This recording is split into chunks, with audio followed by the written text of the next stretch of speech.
안녕하세요. 나비학교 나비입니다. 여러분들, 스트레스는 만병의 원인이 된다는 말을 들어보신 적이 있었겠죠? 사실은 이것은 매우 정확한 말입니다. 그런데 믿기 힘들죠?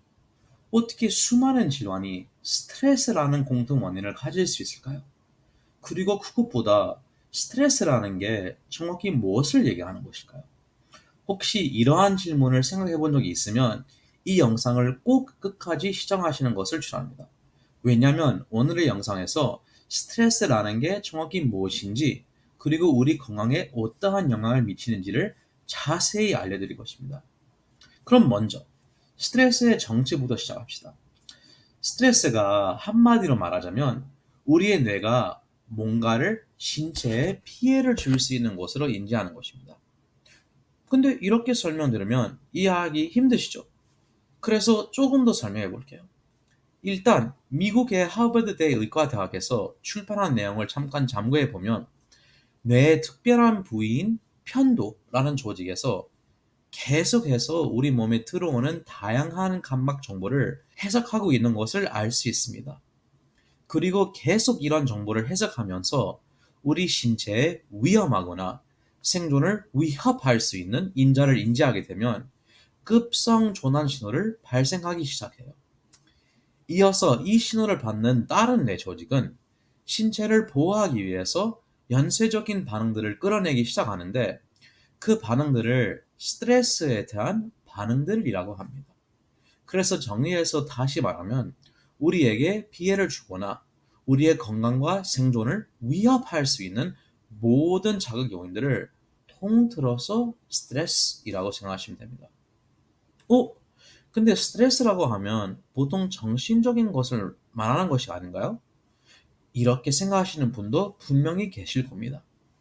사실은 스트레스가 물리적인 것도 정신적인 것도 될 수 있습니다. 물리적인 것은 그냥 생각하시는 그대로 상처나 부상이 나게 하는 신체에 직접 피해를 주는 자극 요인들을 말하는 것인데 이것과 달리 정신적인 스트레스는 아직 우리한테 피해를 주지는 않았지만 피해를 충분히 줄 수 있을 거라고 예상하는 자극 요인들을 말합니다. 근데 그거 정확히 무엇을 말하는 것일까요? 그것을 이해하시려면 우리 뇌의 특별한 기능에 대해서 잠깐 살펴볼 필요가 있는데 그것은 바로 우리에게 위험할 수 있는 인자들을 미리 파악하는 기능입니다. 아까 제가 말했던 몸에 들어오는 다양한 감각 정보를 해석하는 편도라는 뇌 조직이 있다고 했잖아요. 사실은 편도가 더 큰 규모의 뇌 체계에 속하는 것인데 이 체계는 우리 머릿속에 있는 기억들을 계속해서 잠구하며 그 중에서 특히 과거에 신체에 피해를 줬던 자극에 대한 기억이 있으면 그 기억을 최근에 들어온 감각 정보와 비교하면서 일치하는 부분이 있는지 확인합니다. 그리고 이렇게 하다가 만약에 일치하는 것을 확인하면 그것과 관련성이 있을 수 있는 다양한 기억들을 뒤져서 이 새로운 감각 정보의 위험도를 추론합니다. 이어서 위험한 것을 판단하게 되면 그것으로부터 우리 자신을 보호하기 위해서 아까 말했던 조난 신호를 발생하기 시작하고 이어서 연쇄적인 몸의 스트레스 반응들이 유래될 겁니다. 그런데 웃긴 게 하나 있는데 그것은 아직 생기지도 않았지만 우리한테 피해를 줄 수 있는 인자를 인지할 때 일어나는 스트레스 반응이 이미 피해를 줬던 자극 인자에 대해서 나타나는 스트레스 반응과 같은 반응입니다. 이것을 조금 더 자세히 말하면 스트레스 자극에 대한 반응이 자극이 물리적이든 정신적이든 거의 똑같은 반응을 일으킵니다.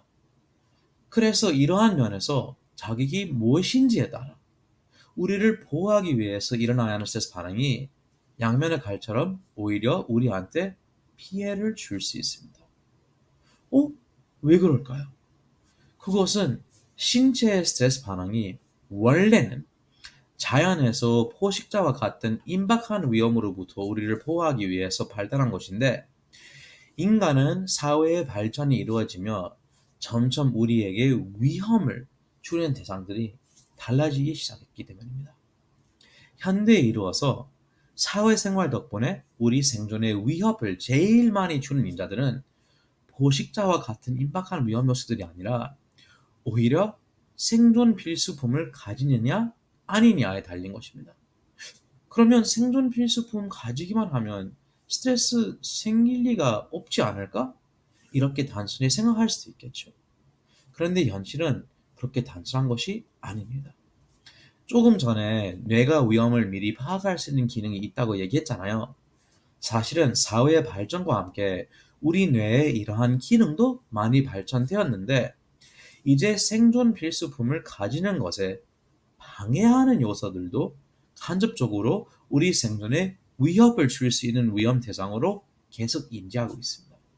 그래서 이러한 요소들을 접하게 될 때 아까 설명해 드린 것과 같이 그 위험한 대상들로부터 자신을 보호하기 위해서 연쇄적인 스트레스에 대한 반응들이 일어나기 시작할 겁니다.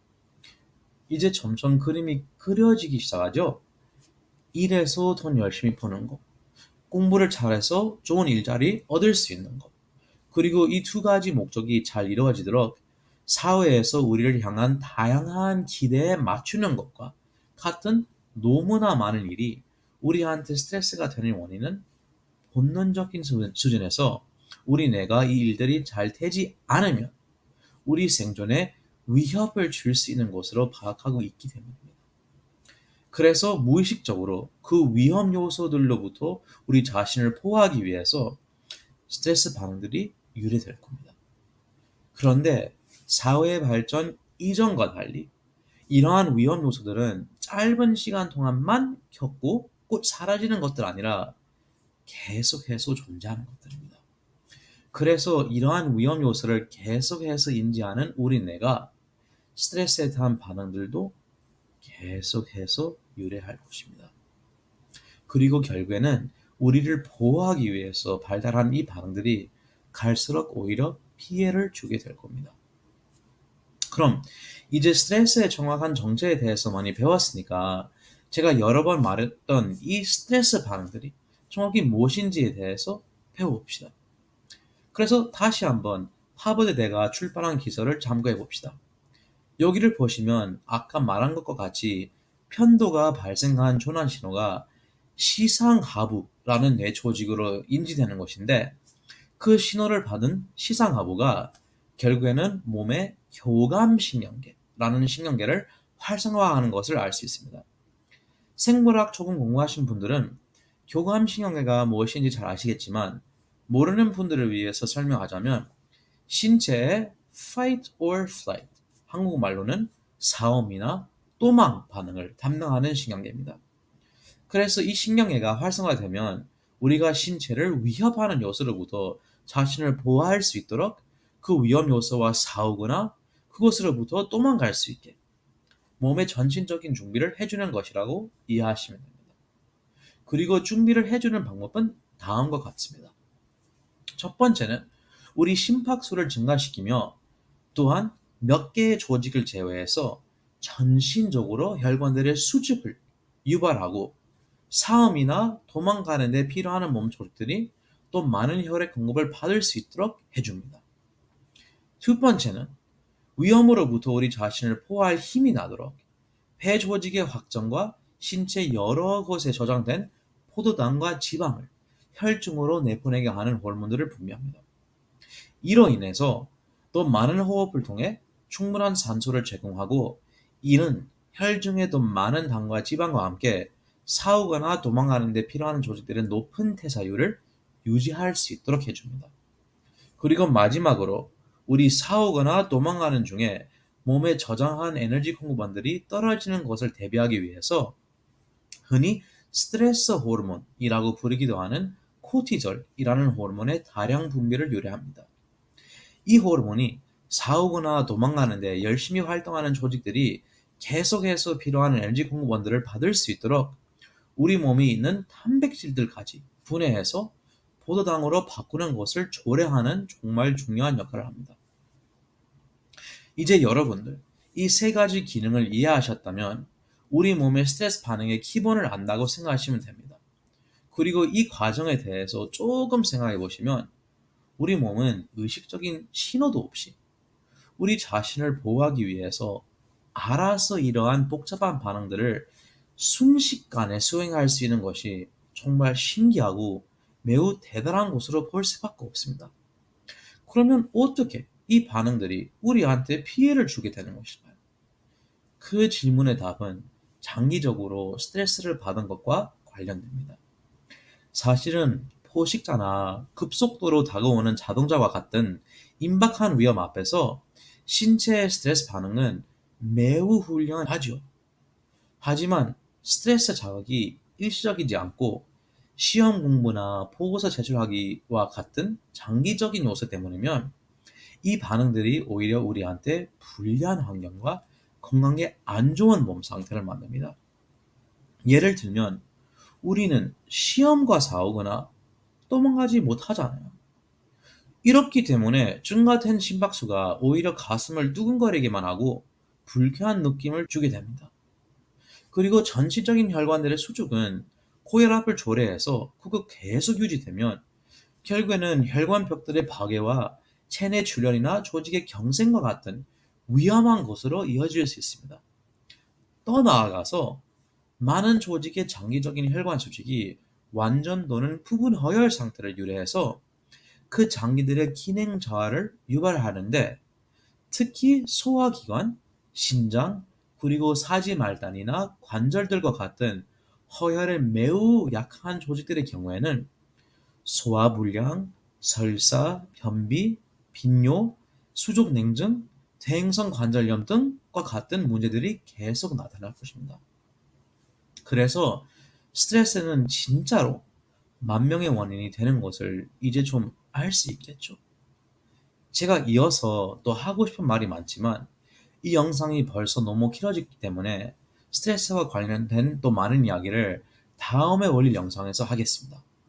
특히 최근에 스트레스와 우울증의 깊은 관계에 대해서 제가 특별히 파악한 매우 신기한 내용이 있어서 혹시 이번 영상에서 소개한 내용이 마음에 들으셨으면 제가 다음 영상에서 소개할 내용도 꼭 들어보시기 바랍니다. 지금까지 나비약의 나비였습니다. 항상 저런 몸은 건강하게, 마음은 행복하게. 나비처럼 날아라. 다음에도 만나요.